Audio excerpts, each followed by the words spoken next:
you guys think everyone remembered to DG? I have a feeling that there were some non-DGers, and I have a feeling they will make that mistake one time. Yeah. It's the type of thing, like, you get hard enough punished for it that you will forever be just hearing the lines. You'll be hearing Young and Jason Lai's voice in your head, like, don't forget to DG, constantly on repeat for the rest of your life. So 800 odd people right at the premiere, so there's bound to be Yeah. more than a few, right? I have to assume so, but I think it's one of those things where we'll get the messaging out, everyone will learn it, it'll be fine. And look, it didn't actually stop great games from being played. I mean, there's just an absolutely classic finals. Did someone say classic? Oh, Come not me. Do you guys want me in this today? Kieran, or- you are not in this episode. We went over this several times. I just thought. No, just thought. out. Please, out. Okay, maybe another time. Bye, everyone. Bye, Karen.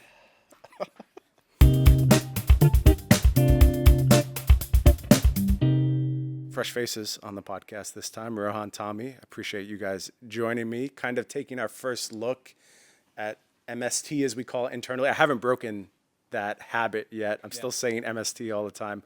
Was the code name for the set while we were developing it. But Part the Mistveil world premiere. People kind of going what we went through, I don't know how long ago, over a year or so ago now. And this was a weird weekend. One of the first times I had legitimate, like, drink a beer in the shower type sadness around not being able to participate in an event. Like, do you guys get like that when you watch these events from home? Do you have moments where you're like, I just want to be there. I just want to be battling. Like, our jobs are great. Mm-hmm. But every now and then I see a tournament and I'm like, why can't I be the person winning this tournament? Yep, I definitely had that. It was kind of nostalgic because you see people read cards for the first time. Yeah. And you see them like sort of do a double take. It's like, I can do what? And I remember in Dev that for the first time when we got the set and you read the cards and you play it. And it's just a banger of a set, man. Like, it is. Sometimes we get sets with a lot of rough edges and stuff. This one was fresh. It was just great from the start. And we just had to do a bit of tuning. Yeah, it really was.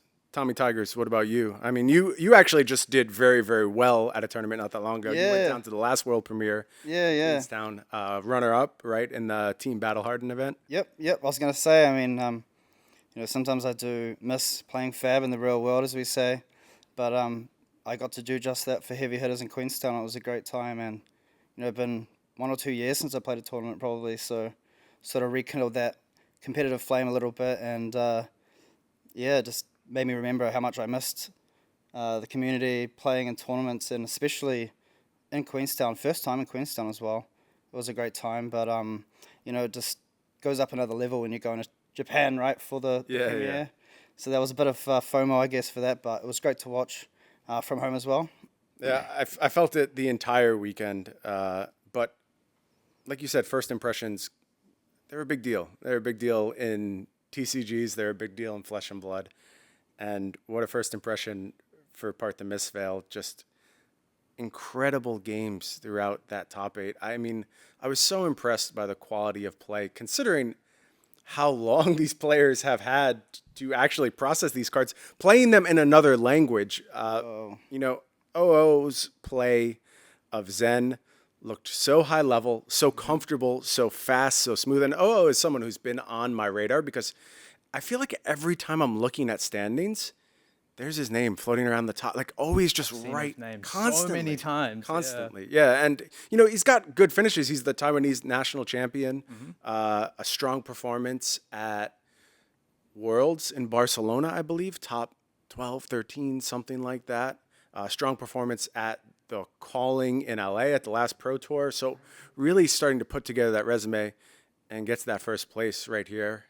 At the Part the Mistveil world premiere, of course, taking down Michael Fung in the finals. And you want to talk about impressive. Dude committed to Enigma right off the bat. Only played Enigma all weekend. Every single event. Every round. Every single draft. Every draft, every sealed. Just every opportunity played Enigma. By the end, it showed. Like, he was reaching levels that it took us weeks and weeks to reach internally in dev. And, there's a lot still, I think, to unpack around Enigma, one of the deepest heroes I believe we've ever made. Absolutely. But Michael got a long way along the discovery path in the course of just a weekend. Mm-hmm. was a good call though, right? Because fresh set, Enigma is complex, and not just playing Enigma, but playing against Enigma takes some skill and some practice, right? So getting all that practice in at the start, by the time you reach, the top 8 of the calling, you might have a little bit of an edge. And Yeah, I think it does translate too, especially shift in sealed this go around. We're looking at 8-packs as opposed to 6-packs. Power level of sealed decks is a lot closer to draft decks these days. And I think playing Enigma in sealed can definitely set you up for a little bit more knowledge when it comes to those draft rounds for sure. I want to talk about 8-packs actually. It's not something I've gotten to talk about much thus far. I mean, I'll ask you guys, when you first heard that we were thinking about 8-packs, what were your impressions? it's more fun, man. More fun, yeah. I mean, Cards more fun. more cards, more fun. Dude, More decisions, right, as well. yeah, that gets to the heart of why we ultimately experimented with 8-packs this go around. It was just something that allowed greater freedom in deck building, allowed you to play a more powerful deck. I thought it was way better personally. It's great. Like Tom said, more cards, more fun. Yeah. More decision making, which is the most important part. I don't like playing a sealed format where you just look at which pile is highest. All right, that's my deck, and I'm going. Or just play pile back in the Arcane Rising days, the glory days of Viscera Rune pile, yeah. Yeah. Well, I think that's why this shift works to 8-packs is that 30 cards, 30 card right? limit. The two have to combine with each other. Neither one can work in and of itself. And when you put them together, you get to this new era, I think, of Flesh and Blood Limited. And look, I don't know that we're going to do 8-packs in Limited forever. That's not a done deal. But I will tell you, for this format was fine with 6-packs. It worked. You had to lean a lot on your generic Mystic card pools. And you could open a pool which was just not interesting. It Yeah. functioned, but Yep. you're not doing what your hero wants to do. And think about how You know these what I mean? heroes operate, right? Like Yep. we're talking about things like establishing presence in the arena with a bunch of wards, comboing off as Zen. There's a bunch of moving parts, right? Yeah, yeah. And it's like, if you're not a numbers game, then you're a synergy game. And you want to be able to do your synergies, and you need a lot of cards to do it. So shifting to 8-packs here, I think just, again, it's one of those things like you do it, it makes sense, it feels good, and you roll with it. And you can't just be stuck in the past. You can't do things the same way because it's always been done that way. I think we always have to be evolving, and you see it in, not only the broader game, but just how we approach developing this game and how we do things internally. It's always changing. And things like this podcast, going back a few sets, we wouldn't have gotten together and talked about the set that just came out, reflected on it, played a little closer to the vest, but things change. We do it differently. And I think our fans appreciate that we're always evolving. I mean, when it comes down to, we just want people to have fun. Yeah. We played 6-packs and we're like, this isn't that much fun. Let's try 8-packs. Oh, this is more fun. Yeah. There you go. Simple. Yeah. like That's it. It's funny. You can kind of reduce like 98% of our job to that. Yep. It's just like, 100%. This is more fun. Like, let's just do the thing that's more fun. And that's a constant thing that we're going through. And sure, there's the other part, which is like, don't f- the game. Like, that's another factor of it. But like, I think it always will come back to that base tenet of like, have the best time possible. Tom loves it when I swear. He's just like, swear a word. He did it. And he's like a kid in the classroom. Yeah. No, but I am very pleased that we are not tied to these type of things, and we're just always in pursuit of more fun. What's your favorite card? My favorite card in all of MST, and Traverse probably. I don't. Traverse was such a strange card to develop. I'm not going to tell all the stories about developing that card. It had so many iterations, and each one added new complexities to what we were trying to parse. So I'm all about the journey, like just going through the process, learning new stuff about development, learning what makes a Flesh and Blood card interesting. Like, I'm always going to call out the ones that pull the most out of the creative process, I think. I don't know. What's your favorite card?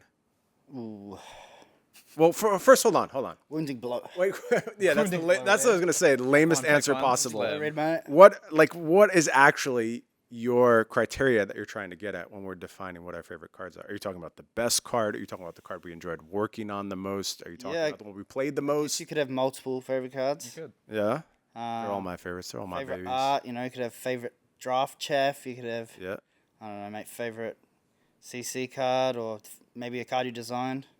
You have any designs in this set? Oh, that was the one. That was my that's the Wow. Stir only the that's pot, the only yeah. card I've ever made so far. That was your design. I literally made it. Dude, I I just got can't- pissed off. I was like, all my cheese are at the bottom of my deck. I can't shuffle my deck. And then there's a Zen on the other side, like shuffling every turn, redrawing his cheese. I just went to my sandbox and I made Stir the Pot. You had shuffle envy. Didn't want that inevitable cheesy grin at the end of the game, you gotta shove it back in, bro. We saw Michael Funk punish with that cheesy grin, right? The handful Yep, of cheese. handful of cheese That at was the end. Perfect. I was to do. dude, I was just waiting all game. I'm like, and actually, he did a good job escaping it in the quarterfinals because he was just so chi rich in that deck, and he's looping the deck, and I'm like, he is gonna get caught. Like his deck looks awesome. He's super explosive. He's presenting these spectrals every single turn. But at some point, he's going to get caught with that grip of all cheese. Like, we've all been through it. We know what the all cheese grip does to your game plan. And then the finals was actually determined by that all cheese grip. Yeah, like I love Michael Feng, but I was sort of waiting for that as well because what he was doing looked broken. You're like, this is insane. It is. Like, in that context, it Yes, kinda is. and then but you it's got draw that- the hand. Yeah. Yeah, and that's not to say he did anything wrong. Like, No, that he is didn't. a very real strategy that has ups and downs to it. And I think he just showed them all over the course of a single top 8. You saw the ups and downs of playing that aggressive Transcend Enigma. It's kind of like boosting, right? For mechanologists, you boost, Yeah. boost. Oh, it's all got go again. Let's go. Yeah, everything's more working, decks. so much power, and then all of a sudden you fall off a cliff and nothing works anymore. It was something that felt inevitable throughout that top 8, and then it manifested. That's cool that you made Stir the Pot. Like, throughout these processes, you lose track, right? Like, I know ideas come from everywhere, and I get to the end of these pipelines, and obviously I design, James designs the vast majority of cards, but I contribute a lot of designs to the vast majority of these sets, and then I get to the end, and I'm like, did I make any of these cards? Like, I'm not actually sure I made a single one of these cards. So that's cool that you can call it to that one. Can you think of anything you contributed in this set, Tom, that was like your design? I don't think I designed any cards in this product. I think a little bit in Dusk Till Dawn, but favorite card. Ooh. So not even kidding. Wounding Blow. There was a point in development where, the Welcome to Ray throwbacks, bro. You gotta love the Welcome to Ray throwbacks for sure. The different color strips of that card have different roles in the format, which is pretty cool. Yeah. So we wanted like a flexible card. The red Wounding Blow in Zen is a great ender. It blocks for 3, so any deck can play it. It's generic. It's great to stay, open. Maybe not first pick in that card, maybe. But Enigma wants the blue. It's a blue block 3 that's, blocks more than a chi at the end of the game, right? So It was first picked, by the way, in the feature draft in the top 8. It was the very first pick in the entire draft. it's reasonable, honestly. Yeah, like red, it seems totally fun. I love when you grab these unassuming cards from the past, like something like a Wounded Blow, like you mentioned, WTR card, and then you get it into the format, and it's so perfect. It was exactly like, because every number on a card matters, right? Mm-hmm. And with Wounded Blow, the 0 mattered a ton. The 4 breakpoint mattered a ton. The 3 defense mattered a ton. It was exactly what we were looking for to fill that spot. And a bunch of cards rotated through that slot, as things often do. But once we found Wounded Blow, it was there forever. Like, it was just absolute perfect card for that spot. Yep, so much better than in Welcome to Wraith. Yeah. And you have this bias, like you see it and like, I remember this. I'm not picking. It's a vanilla. It's Like, a it's vanilla. supposed to be Yeah. chaff filler, and then it turns out it's first pick. It's like first pickable, and it's a reasonable first pick, I think. Yeah. One of the coolest things about Flesh and Blood is the way these cards redefine their roles all the time. The way that the simplest cards can be the best cards. Raging Onslaught's still making the cut after all these years. It's something special about the game system, I think. You don't see that in other TCGs. Everything is just this constant progression of power creep. And look, there's power creep in our game. That's the nature of games. You make more powerful things. They need to compete with the past. Things are always escalating a little bit. We're very conscious about power creep, but it's always going to be there. But Wounding Blow still having a home just makes me smile, man. It makes Me my too. heart sing. Me too. Best it's ever been, mate. Yeah. That's the best it's ever been. What are the cards you guys reckon stood out, like, from the stream? Top 8, maybe? I mean, pick to pieces just for kind of Pieces, defining juiced, the metagame in a lot of ways, and intentional, right? We knew we needed that reset effect. And it's funny, I think that card came into development at a moment where we were still understanding and shaping Enigma. It wasn't quite defined yet, and a lot more of the play at that moment was rooted in build this army of wards, protect it, attack for 11 with this army you've maintained, whatever it is. You're just constantly trying to accumulate. Somewhere along the line, that all shifted, and that actually wasn't how we were playing Enigma. It was a phrase you're going to hear me use to describe this hero a lot. Know when to hold him, know when to fold him. Sometimes you just let the auras go away, and it's all good. Come back to Well, like attacks. there was a moment where Pick to Pieces was earth-shattering because we were all playing this build-up style, and then as we learned, it became an important tool.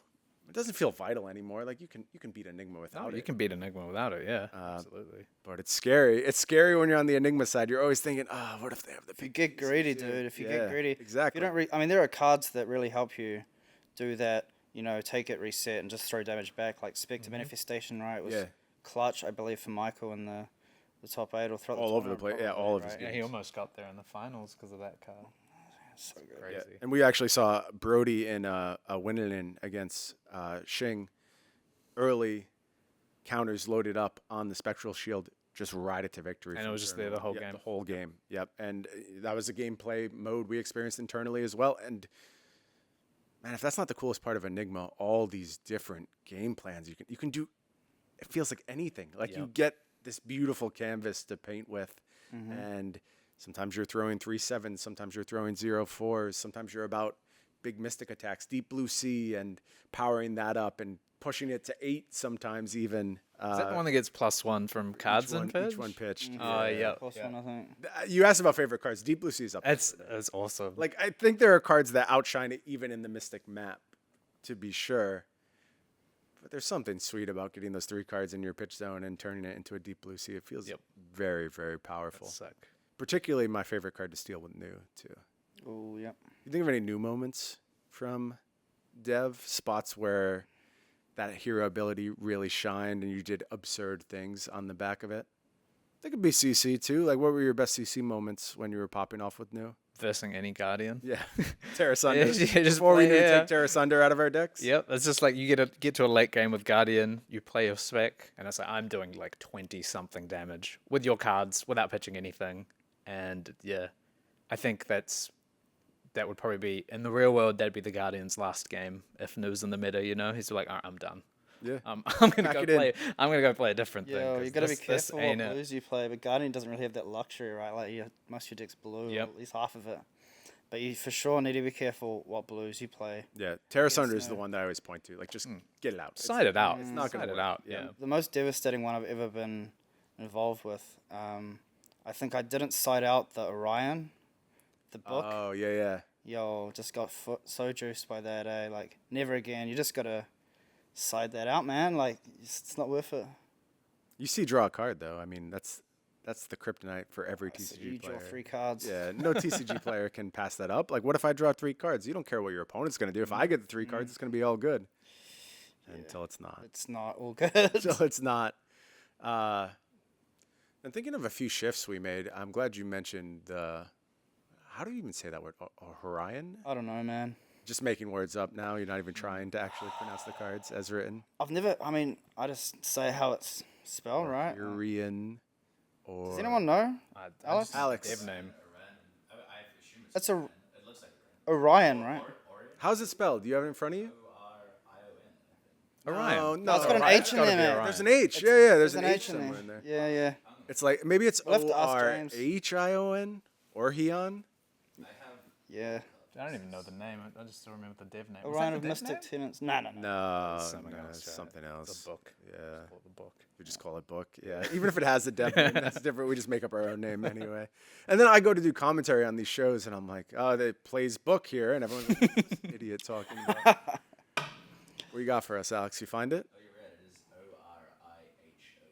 Orihon. O-R-I. I thought it was O-R-H-I-O-N. So Orihon. Orion. Orion. Orion. Does that word mean something? You got a dictionary in front of you? Google it? Get the Yeah. dictionary from the LSS library, Alex. Big old book. Of Japanese codex. Okay. Ooh. I want to see what the news do against non-blue decks, you know? Yeah. That was the biggest issue I had in Dev. I'd build this sick chi deck that that uses the hero power, and then you burst like an aggro deck. You're like, oh, That's when you put the What do I blues do? in your own deck. Yeah. Imagine. I mean, like there's a bit of hedging, right? There is. You do have There to kind is. of hedge, and I did this a lot in my drafts. It's just like split the difference. Like sometimes you have to have different game plans into different matchups. It's one of the things that's cool about this format is everything feels very dynamic, like just ever changing. So many angles to pursue. You can do it different every draft. You can do it different every match. Side out cards depending on who you're playing against. I think maybe that inventory space more important than ever. Like just knowing what you're doing on a per match basis based on who you're up against, and 30 card limit helping out here a little bit, right? Where you're able to make those changes. But I swapped so many cards on a game. Every to game basis. matchup, Yeah, it feels greater than it's ever been. Like you play heavy hitters and you're like, well, I'm gonna play my best 3 for 7s. Like this is pretty You straightforward. just play your best 30 cards, right? Yeah. There's something to be said about the level of complexity that part the Mistveil introduces, and I think a lot of our more grizzled players are really going to appreciate going back to that just non-mathy approach to Flesh and Blood. Not all about the numbers, Brian. Yeah. Listen, don't get me started. You've absolutely got me ready to go on a tangent. I heard a lot of people talking about numbers in the last metagame, and rightfully so. KO numbers deck. Yep. Hatches Dorinthia numbers deck, and it's so funny how the narrative goes. Whatever is happening in that moment surely predicts the future of all Flesh and Blood till the end of time. That's just it. Now, That's always We're the a way it numbers goes. game now. Or a numbers game. That's all we care about. And I'm sitting there being like, we have the least numbers focused set in the history of the game, like queued up, ready to go. It's at the printers. It's going to be in your hands in like a month. And I'm hearing how we have shifted our entire approach to only be about numbers. Small sample sizes, y'all. Small sample sizes. Things are always changing. Yeah, you heard it here first. If you can't count, MST's the one for you. That's why Tom Can't- found so much You success. can't count to 5. Yeah, that's why Can't count to 7. he dominated this format. He was never counting. He's just like, yeah, I'll just play this card. It's all good. But you're That's good. right, man. It is a shift, and it's a cool shift. Flesh and Blood often presents a lot of different experiences over the course of a game, over the course of a format, over the course of its life. So far, its 5 years have been very, very different on a set-to-set basis. I'm thinking of other changes that happen with this set. There's like actual multiple foundational changes. There's stuff like, The weapon dude for Zen. yeah, I mean, like that comes to mind in terms of a shift for ninjas. But like more broadly speaking, I was thinking of stuff like the legendary change, right? Being able to Yep. play as many legendaries as you want In limited. in limited, Yeah. which I think, that was I mean, they did start, right? I don't know if we can say this, but good. they What do you did got? start, not legendary. Yeah, Constructed. yeah, we say It that. lasted all of like 3/4 of a day. Yep. Yeah, resource base is just like all transcend cards. Yeah. You just play the ones you want. 3 of that, 3 of that. Forget the rest. Yeah, it was Lasted a day. I not good. It was not good. Nope. And we discovered that. And so, having figured out that the CC format really needed these to be legendary, we had another problem on our hands, and that's that the limited format didn't want to deal with that bullshit, frankly. And it's just kind of like some bookkeeping. You got to know what you drafted earlier on in the draft. If you end up with a repeat, you've just doomed yourself. If you mess up and submit 2 of the same card, which we saw happen like several times with cards like Soul Reaping. You draft 2 Soul Reapings. You're like, I have 2 bombs, and you put them in your deck, and you've got 2 legendary cards in your deck, and you're getting a game loss, and it's pretty heartbreaking. So Just introduces like feel bad variants as well, right? absolutely. And as soon as we identified that, it's like we need to take these rails off. We just got to be done with this concept when it comes to limited, and never look back. No, Like, that's a it's- good spot, Yeah, I think. it was just a change that was like, yep, this makes perfect sense. In fact, this was around the time that Monarch was being played at Nationals. So last year's Nationals, we were talking about this change, and we almost pulled the trigger going into that. I remember this conversation. So Yeah. like, what if people open 2 Soul Reapers? Yeah. We just wanted to pull the legendary off at Yep. that moment, and it seemed rare enough. I do know someone who got a game loss though at Oh, no. I believe it was US Nats for having wow. 2 Soul Reapings. So I'm sorry to that person. We eventually fixed this for you. Hopefully it'll never happen again. But yeah, that was a pretty big foundational shift. I think all of these heroes have a role to play in Classic Constructed. None bigger than Enigma. Immediately, Enigma entering our internal metagame, everything changed. Start skewing the The entire metagame changed around it. Talk about your experiences adjusting to Enigma, accounting for Enigma, and how we saw our internal metagame evolve once that happened. So it's the age-old story of an illusionist coming in and just churning the metagame, you know. One day we may release a non-polarizing illusionist. Maybe this is not the day. So yeah, it immediately skews and you start looking at the metagame and you go, well, how does Enigma fit in? Where are its polarizing matchups? Because the upside of a polarizing deck is it's never going to be truly dominant. There is always an answer. It just depends on how that answer sort of pairs up against the rest of the metagame that's already there. So I would say it is very metagame dependent, but it'll be that thing at the back of players' minds. It's like, what about Enigma? Like, how is Enigma going to skew this? How do I look against Enigma? Or am I beating the decks that are now preying on the Enigmas that are in trying the to get to metagame? that level 2, level 3 Exactly. next step. Yeah. How about you, Tom? How did your decks shift internally once Enigma was part of our metagame? Yeah, I mean, the first thing would be, can I play Guardian? It's a good question. Can It's you? a good question. Can you? Well, like Rohan said, it depends on the meta, right? Yep. Like, if Enigma is 50%, 40%, and you don't think you can beat Enigma with Guardian, then maybe pick something else up for a change, you know? But I don't think things are going to get to that point, only because when we did adjust, we found such efficient answers. And It's just I always everywhere. call back to like our big tournaments, and they're really good at kind of predicting where the metagame is ultimately going to go. I think because at that point we're so many weeks in to developing these sets and thinking about CC that we're kind of simulating so many tournament outcomes that we're all thinking about how to get ahead. And you found this when you won our internal tournament in heavy hitters with Kano. And so when Kano came out, dominated week 1 of heavy hitters, I think Road to National season, and people were so shocked they were convinced we made a typo in our actual publication of results. We were just like, yep, Kano's really good into this metagame. And for our MST internal tournament, that was won by myself, Chris Gehring, and we had 2 heroes left at the end of that tournament. The way we do it is we choose multiple heroes for the team. In our case, the team, everyone else has only singles. Chris and I are very busy, so we had to combine. The collab. Yeah, we had a Coalition. collab going on.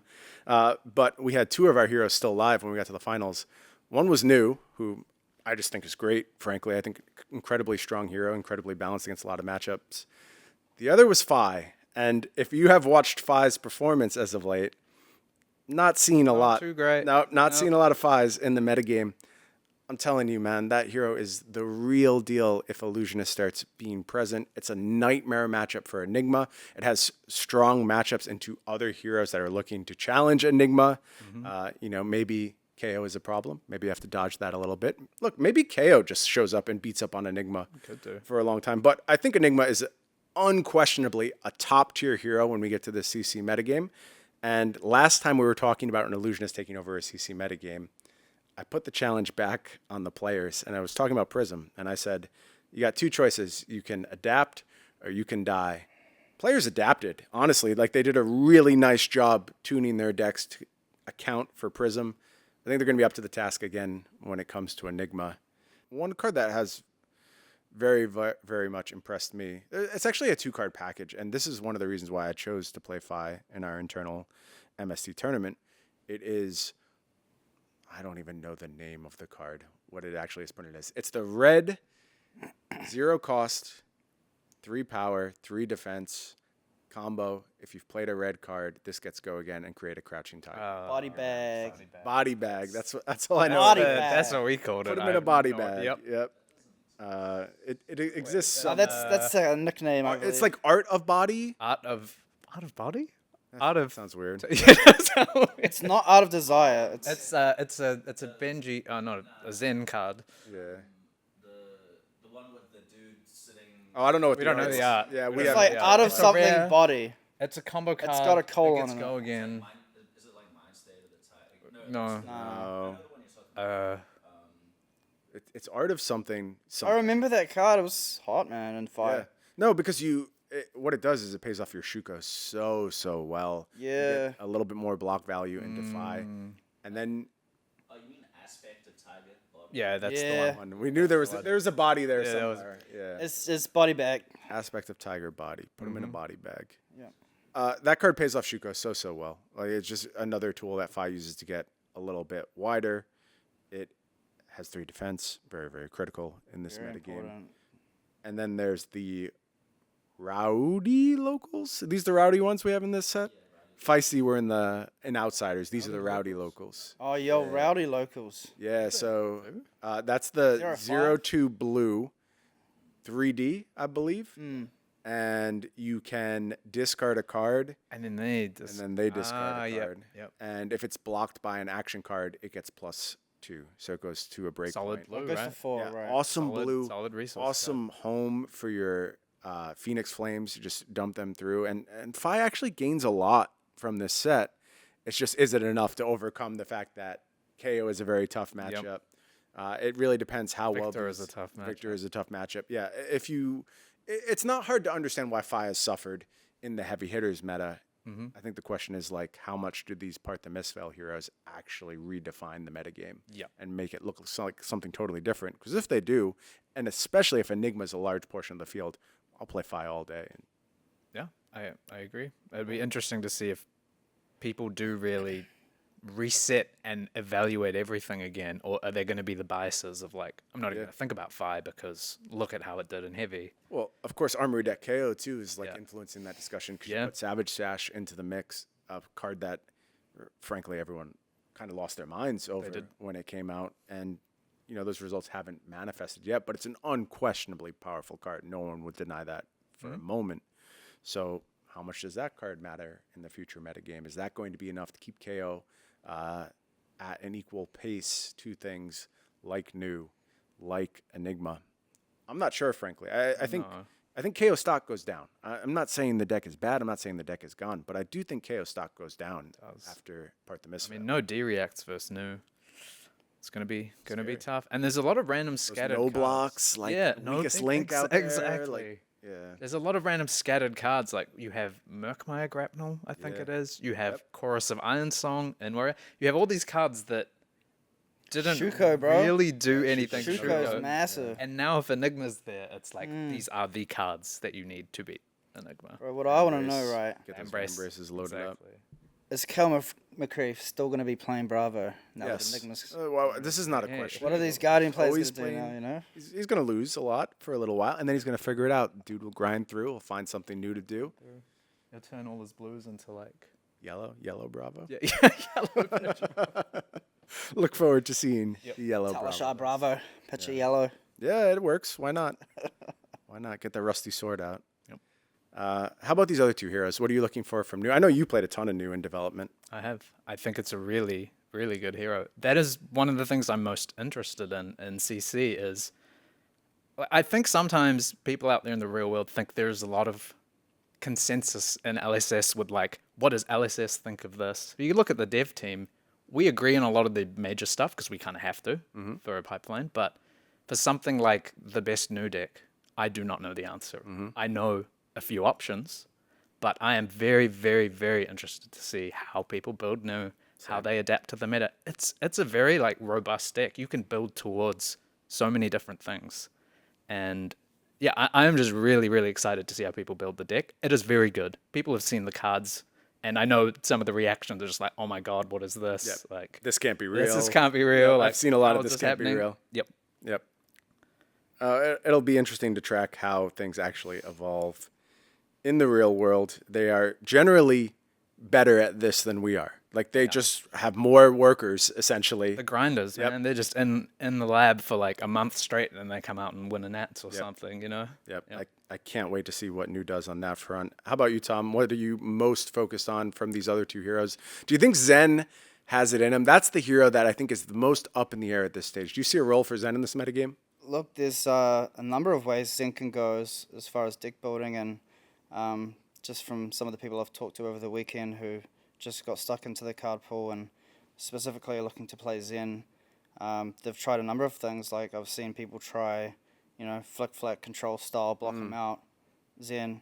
I think you can go in a number of directions. Like you can go control, obviously, possibly that will work, but just straight aggro. And I played him very aggressive and Dev, and he can also be played more towards a big combo. So I'm very curious to see what the best build or the most successful build of Zen is in the coming weeks and months. But that one's interesting for sure. I think maybe I'd like to see the aggro decks do well, but man, he can do some crazy things in CC. Yep.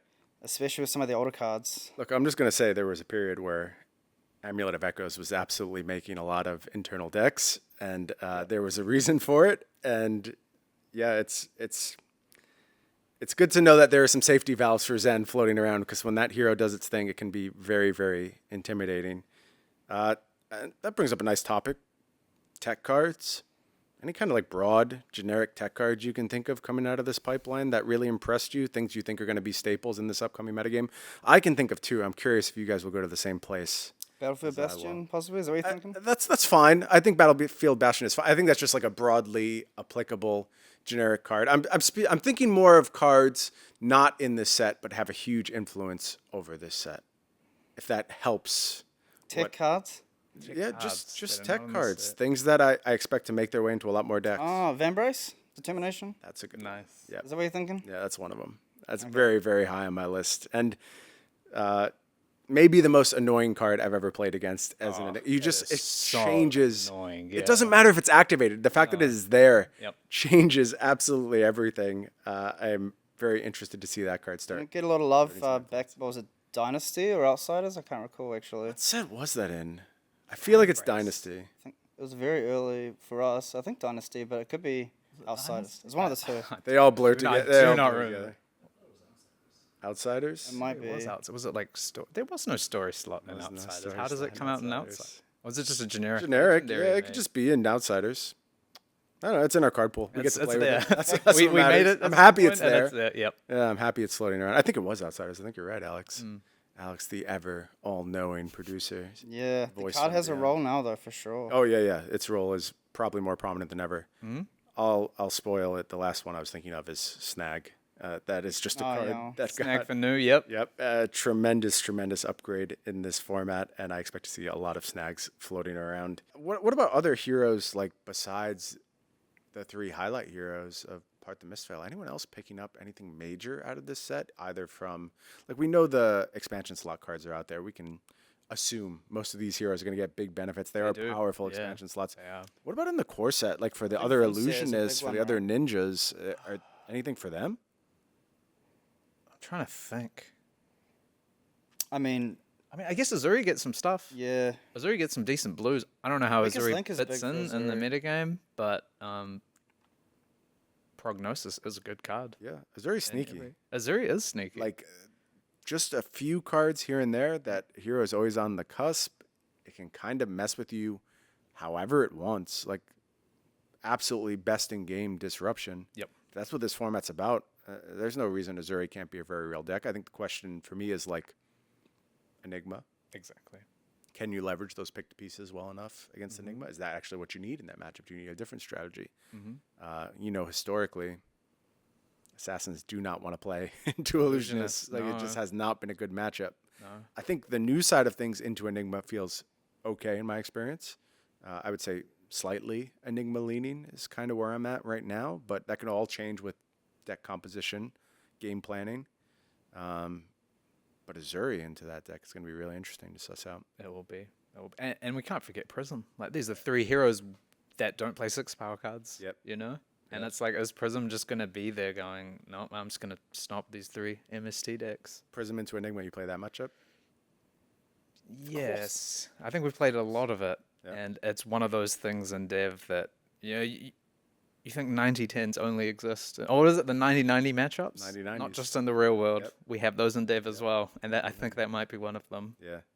We'll see where the Yeah, real we world will have to falls on see it. where they fall on It feels like yeah. a very skill intensive. It is. planning It intensive is. matchup. Yeah. I think that. So 90-90 matchup is where both players believe they are 90% favorites to win when they sit down to play. So it is completely impossible, but Flesh and Blood players never let that dissuade them. They will still sign up for the 90-90 matchup every time. What are some like historic 90-90 matchups. I feel like Bravo Dromai is one that really stands out to me. Yeah, it did for sure. Yeah, like you Bravo were- Fire as well. Every time I talk Yeah, to a that's a player, good they'd be one. like, "Oh, I just smash fires." And you ask a Fire, and be like, "I can't lose Can't to lose. Bravo." Yeah, it's okay, man.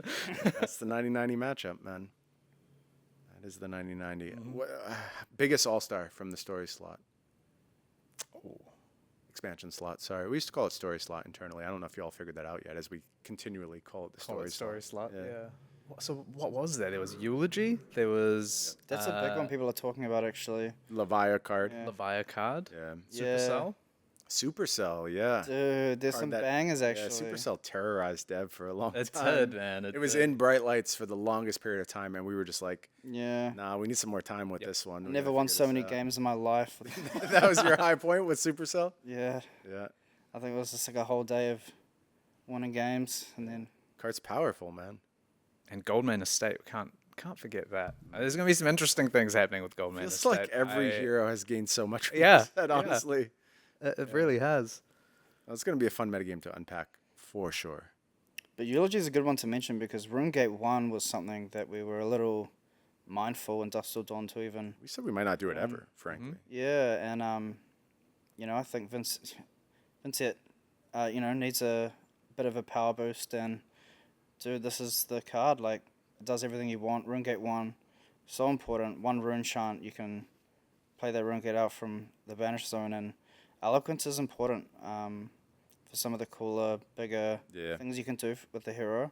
And I've heard murmurs about Vincent and people, ditching Guardian for the Vincent, Oh, okay. Um, Interesting. What do you make of the unpreventable damage ability? Like, how critical is that into Enigma? I think one of the things I've learned is, like... It's not an auto win, but it's Yeah. pretty important, man. Yeah, it's weird. It looks like... My first impression was like, oh, surely Vincent just rolls Enigma. It's got to be very, very easy. And I think the matchup is good.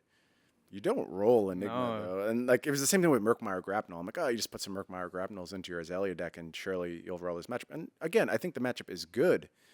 It's not a free roll. It's never a free roll against Enigma. She makes you work for it every single time. So flexible. It's Yeah. like she can just lose all her ward and just rebuild. Yep. And you go, oh, that was like the play I've been card. playing towards, and they've just have more ward on the board now. Yep. I think the obvious is like Ninja, right? Like that'll be the early go-to to try to combat Enigma if it's really popular and it's effective. So, there's a bunch of ninjas in the format now. But yeah, it'll be interesting to see what the sort of metagame shares are come national season. Especially looking forward to seeing the deck list from Japan and see what they cook up. One of the first big breakthroughs for Prism prior to Angel's Glow was Japan's nationals last year, like one of the first big finishes. So already, even before the official launch of the game in Japan, we're going ahead and pushing the boundaries and looking to do things differently. So yeah, I think you are spot on calling that out as a region to watch come national season. Yep. I want to see the new lists. Yep. I don't think there's consensus in Dev on what the best new list is. So I really want a grinder to go disappear for a month, come out with the perfect new list and crush their Nats or crush a Pro Tour. US Nats first one off the rip, man, leading into Oh, the that is season. huge, Yeah. right? It's the biggest first one. It's like a week or 2 weeks The week before, right? It's soloed out, and it's got a calling attached to it too. So it sets the stage for the entire Yep. metagame. Defending Charles Dunn, going to be in the lab, finding new ways to fatigue people go. for sure. Yep. So, I'm stoked to be at that event. It's going to be a good time. So I'm going to be there casting that, not playing. They refuse to let me play for some reason. Shocker. Yeah, I know. Actually, I found out that NBA Finals are the same week.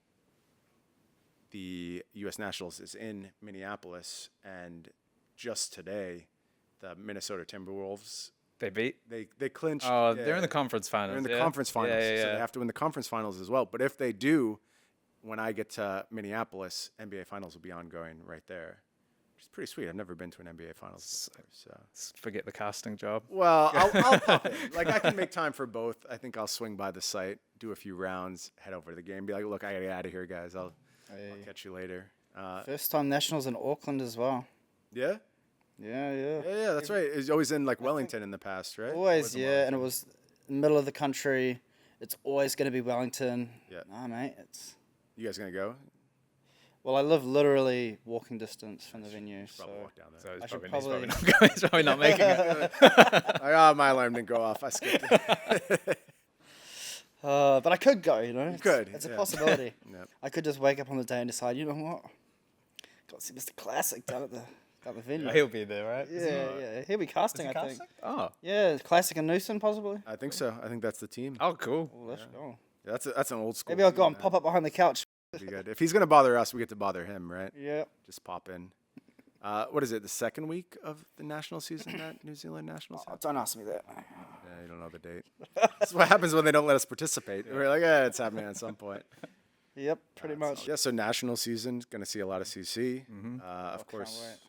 pre-release season. I'm gonna head to pre-releases here in Auckland. I don't know if I'm gonna have an old school like make 6 pre-releases weekend, but I want to play some part the Mistveil. I'm itching now. I'm fiending, and we could go grab some packs and sit down and do a draft internally. But Get Midnight. amongst the community, you know, the Midnight Auckland pre-release, community. Brian. midnight, Midnight. midnight's the late. Midnight Classic. done it all Midnight is midnight before. real The late. Midnight one before. I used to do it back in the day. Now Too old, right? I'm 41 years old, man. I Looks gotta- young, Me too, but man. he ain't, you know. No. I'm glad I'm pulling off some illusion of being young, but it is I'm rapidly declining in all aspects, and including my ability to stay up late. I'm usually in bed by like 8:30. Really? Yeah, but I thought I was early. I will stay up and bullshit for quite a period of time Mm-hmm. after I get into bed. I'll play something on my Steam Deck. That's where most of my gaming is done these days when I'm about to fall asleep, or I'll watch an anime. And something about reading subtitles just like knocks me out instantly. I watch like 5 minutes of an anime and then I'm asleep. So So is that us Friday night? what's that? Back-to-back pre-releases Nah, Friday man. night? I think if no, I did a not midnight That's pre-release. not midnight. Come on, mate. Come on. Okay. We'll be finished by 10:30. Brian will be in bed. I'll be in bed. Yeah. No, I'll try and catch one during the daytime. I'm sure I'll have my options full. There's plenty of places around Auckland to go to. Yep. Be plenty of places all over the place. Flesh and Blood. Global game now, unquestionably after this weekend. Absolutely. I love the launch in Japan. And what the a Japanese response. players are sick. Yeah. I was watching like Japanese players. They look like they've been playing forever. It's like a new set, playing four really players. fast. Happy, top fast, clean. Yep, it is very, very impressive. Look, I've been playing TCGs for like 30 years now. I have so much respect for the Japanese community, for the Japanese players. Some of the greatest games of my life have been against Japanese competitors. I can think of a few at the Magic Pro Tour.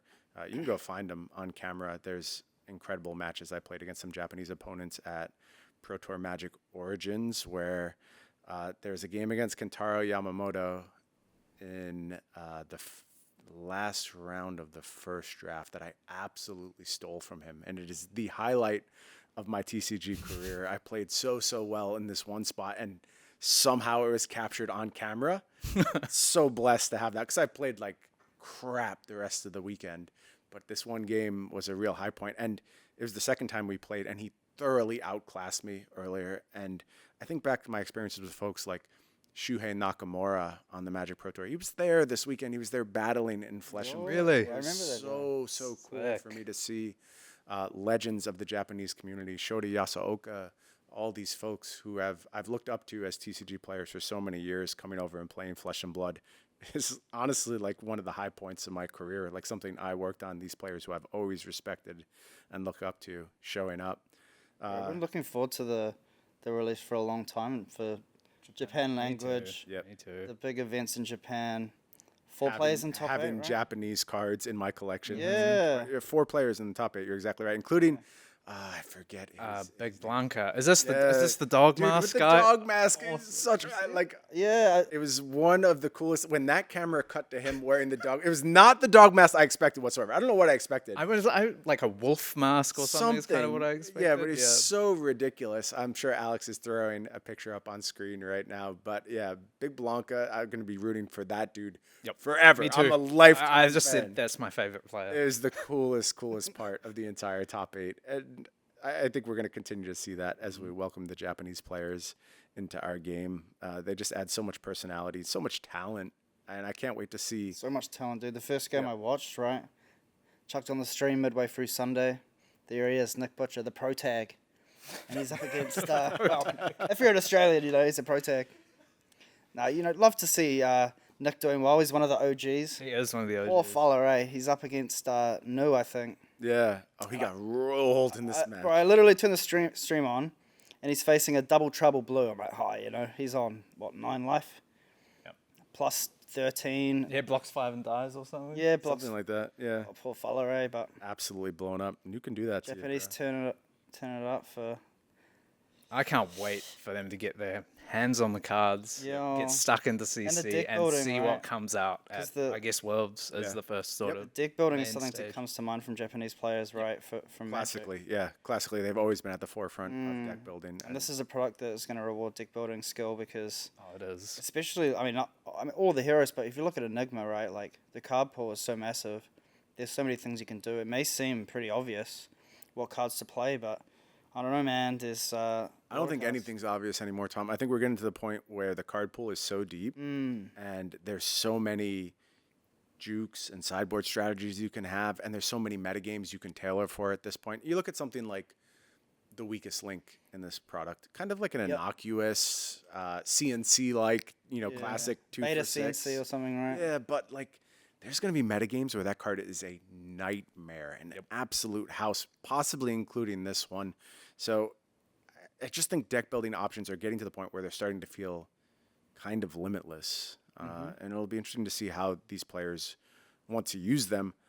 From my part, and when it comes to welcoming in the Japanese community, I think it's so just full circle for me when it comes to my trip to Osaka, and I will be going to Worlds in Osaka. When I started competing in TCGs, trying to get to Pro Tours, it was because I wanted to go to Japan, and I was a kid living in the U.S. who didn't have any money, didn't have a passport, frankly, at the time, and didn't have any real way to explore the world. It was never going to happen for me. It just wasn't realistic given my circumstances. And I was like, you know what? I'm pretty good at this Magic the Gathering thing, I think. I win a lot on Magic Online. So surely if I went and played some PTQs, maybe I could go ahead and get a trip to Japan or somewhere cool. And pretty soon after I started trying to qualify for an event, I did qualify for a Pro Tour. I went to Amsterdam for my first Pro Tour. I'll be there too in just a few months. I'll head into Pro Tour Amsterdam for Flesh and Blood. Really cool to take that step again. And I started doing really well and traveling around the world. Never went to Japan though. I've never been to Japan to this day. I've never been. And how fitting is it that my TCG journey is actually going to take me to Japan in the most roundabout, ridiculous way possible. I'll leave from my job making TCGs in New Zealand and head to Japan for the first time in my life. Awesome. Yeah, it feels so sick. cool and so poignant. I bet you never thought you'd go to New Zealand before Japan, eh, Bryan? Probably not. Like, I'll be honest with you. I just never really considered New Zealand as like part of my life. Like, it's just not something that pushes itself into the lives Irrelevant too. of American folks. Like my greatest connection with New Zealand was I really liked Flight of the Conchords when I was younger. Oh yeah. And that's all I knew about New Zealand. And even there, I think on that show, there's like that running bit of like he would ask the dude Maury, who is Brett and Jermaine's friend, he would always ask like, did you tell him about Lord of the Rings when he was telling them to talk up New Zealand? And that was the whole bit as what came out of New Zealand. Now that I live here, I know how much this place has to offer. I know everyone should come here, experience it, fall in love with it the way I have. Pineapple lumps. Pineapple lumps, yeah, they're pretty good. They're not my favorite. They're not my favorite. That's the top eight. But loves are pretty good. Look, I actually think the food in New Zealand is way better than the food in the U.S. overall. Like, just all of it is much, much better. Good. Pineapple lumps are mid. Oh yeah, for sure. I don't even realize pineapple lumps were made here. It's just the ad, you know. Pineapple lumps. Like, I'm sure there's some equivalent to a pineapple lump for folks who are He knows what I'm talking about. He knows what I'm folks who are in other places. Oh god. Tom is totally slaying Alex at this point. Pineapple lumps are chocolatey, cookie-ish type things. There's no cookie inside. It's just got It's just a pineapple marshmallow. pineapple candy, right? It's not that good. But it's pineapple marshmallow in the middle. Yeah, it's pineapple marshmallow, right? Yeah. That's marshmallow, right? It's kind of hard though. It's not. It's like crunchy.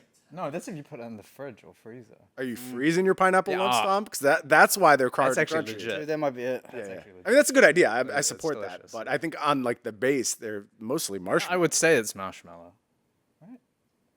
I don't know. I don't eat pineapple. Doesn't Even even it's eat got them, taffy dude. element to He it. doesn't even eat I've them. tried one. You know, You're hyping them up. And you don't even have pineapple lumps.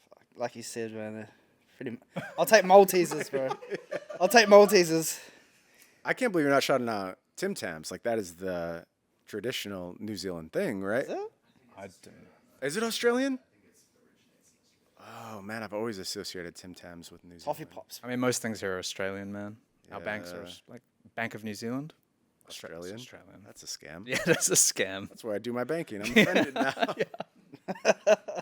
Man, learning all sorts of new things on this podcast today. You joined BNZ, my man. I think so. Maybe I'm ANZ. Also Australian. Probably another. Also Australian. It doesn't matter if it's some Australian. doesn't base. matter. Is ASB Australian? Surely, yeah. sure. It's got an A in it. It must Yeah, be. anything That's with, anything with an A is Oh, Australian. yeah. Australian Savings Bank. Oh, yeah. something. You tangent pretty hard. Talking about banks. Okay, so New Zealand's not even a real place. It's just like an offshoot of it's an Australia. Australia, is what you're saying? Australia, yeah. Okay. Well, my illusions are shattered. I thought I was hanging out in a cool new culture. It turns out it's just all cast off from Australia. Just move there. I don't need to live here anymore. That's what everyone else is All right. That's the See ya. Top 5 fab players, New Zealand versus top 5 Australian fab players. Who wins? What side is Hayden Dale on? Australia, probably. I think Australia at this It's point. Australia. Oh, they got like I think Dennis Australia Sands pretty at this strong. point. We got some. We farmed everyone into this team. Like seriously, there's so many true. people who would be great New Zealand flesh and blood players that work in this building now. Yeah. Like, if you carved off the top some- like 10 Australian players, then like maybe it would be even again. But Yeah. Oh, can we include divs on this comparison? Yeah, let's go including Davis. Still Australia. I'm just going Australia. still giving it to Australia. No voting confidence internally. Okay. Oh, fair enough. I mean, if you look at results, man. I mean, there's some strong New Zealand players, but bro, you can't look past results at the end of the day. Yeah, I mean, I Hey, think on there's- stream. I think getting there's juice for more 14. Australian finishes these days. You go back a little bit. Obviously, New Zealand had more finishes for a point in time. But Yeah. New Zealand has it tough, man. It's like you can't feasibly travel. No, the around. travel's the That's, travel is just insane. It's Yeah. like 8 hours minimum that everywhere. factors into my analysis of like all the GOAT discussions we have, like Yep. how good someone is. Like I think where you live is a huge 100%. factor. Agreed. And I give you points if you come from a place where it's really, really hard to actually make it to these events. You're traveling jet lagged all the time. Like now that I do this flight all the time, when I go to the States, it takes me like a 24-hour travel day to get back to my home. And that's where most of the tournaments are, in the States. And you make that travel over and over. It wears on you. It's really, really tough. Especially if you're trying to like have a full-time job while you're doing it. You have to squeeze your vacation days all the time. It's just like this cumulative burden you pay over and over and over by being so remote. Yeah, that's why I love seeing Nick Butcher at. He's at every event. Yeah. You know it's tough because he's doing that trip every time. It's really tough. I mean, although the way Michael Fung and Brody travel as well. True. Because they are just they everywhere. actually go everywhere. Like 100%. Both made top 8 in Japan. Like how incredible is what Those two. these guys are doing. Yeah. Like, look, Japan is absolutely the story of this weekend, and I'm not trying to shift the narrative towards American players, but these two coming out of nowhere to just win every single event all around the world is so impressive. They're so dedicated to their craft. They're also just great ambassadors for Flesh and Blood. They too. really I are. feel like when they go around, they bring like this gospel of the game with them. They show this lifestyle, that James envisioned this game creating. They're living it, and they're crushing it right now. Yep. It's incredible to see. Dude, can you imagine going from high school straight into full-time travel playing a card game? Wild. I honestly can't. I can't imagine that. Yeah. It's just so different from my own experience. You were but- moving to Vegas to play poker, weren't you, at 18? Yeah, well, no. So I went to college right out of high school. I dropped out of college Yep. to play poker, and then I think that's- eventually went back. Very similar to myself. Yep. But I was terrible at poker, so... So you just dropped out of college. Okay. Yeah, it's basically the same story. I don't see any difference in that. I mean, you got a job, right? You dropped out and then... Well, I went Moved to back to Vegas. college, and then I went to law school as well. So Yeah. I have 7 years of total, schooling beyond high school at this point. Oh, we're back, brother. You went back. Don't worry about it. Okay, I'm just checking. I didn't go to law school. I feel like your dad now. I'm just making sure you got your degree, so that's good. You're probably about as old enough. That's it. We're done. I'm done with this podcast. I've had enough. Go to your pre-releases. Make sure you're out there battling. You're gonna have a great time. We loved Part the Mistveil. Y'all are gonna love Part the Mistveil. We'll catch you at those pre-releases. We'll catch you at nationals, and we'll be back with more here from Legend Stories. Don't be this guy. Don't forget the DG.